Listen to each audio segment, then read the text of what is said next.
forth the information that the power elite want. I'm not sure if I understand, how does the power elite do this, and why do we stand for it? Well, I would suggest that Jane take a close look at the way the media operate, the way the public relations industry operates, the extensive thinking that's been going on for a long period about the necessity for finding ways to marginalize and control the public in democratic society, television and so on, the way that they shape and control the kinds of opinions that appear, the kinds of information that comes through, the sources to which they go, and so on. And I think that Jane will find some very surprising things about the democratic system. I'll be talking with a man who has been thinking about how we can see the developing lie. He says that propaganda is to democracy what violence is to a dictatorship. And I'm not joking about that. It's true that the emperor doesn't have any clothes, but the emperor doesn't like to be told it. And the emperor's lapdogs, like the New York Times, are not going to enjoy the experience if you do. The theory can never be established merely by examples. It can only be established by showing some internal inherent logic. The truth is that things are not as simple as Professor Chomsky maintains. Professor Chomsky thinks it is deceitful, but it is not.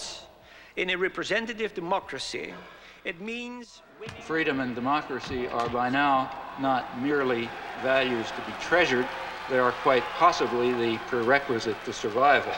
If we had the slightest concern with democracy, which we do not in our foreign affairs and never have, we would turn to countries where we have influence, like El Salvador. Now, in El Salvador, they don't call the archbishop bad names. What they do is murder him.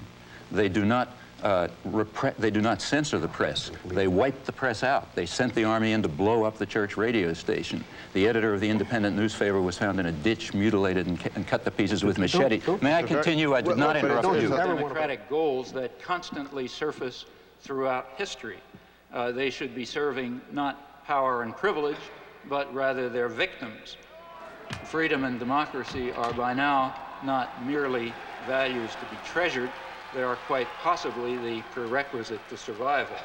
To realize the democratic goals that constantly to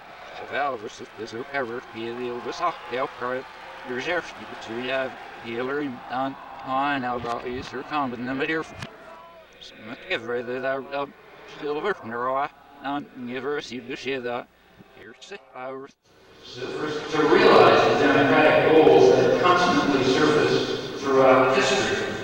They should be serving not power and privilege, but rather their victims. Freedom and democracy are by now not merely values to be treasured, they are quite possibly the prerequisite to survive. To speak, and I don't see any thought control. First of all, I hadn't said one word about my being kept out of the limelight. The way it works here is quite different. Now, I don't think you heard what I was saying, but the way it works here is that there is a system of shaping, control, and so on, which gives a certain perception of the world. I gave one example. I'll give you sources where you can find thousands of others. And it has nothing to do with me. It has to do with marginalizing the public and ensuring that they don't get in the way of elites who are supposed to run things without interference.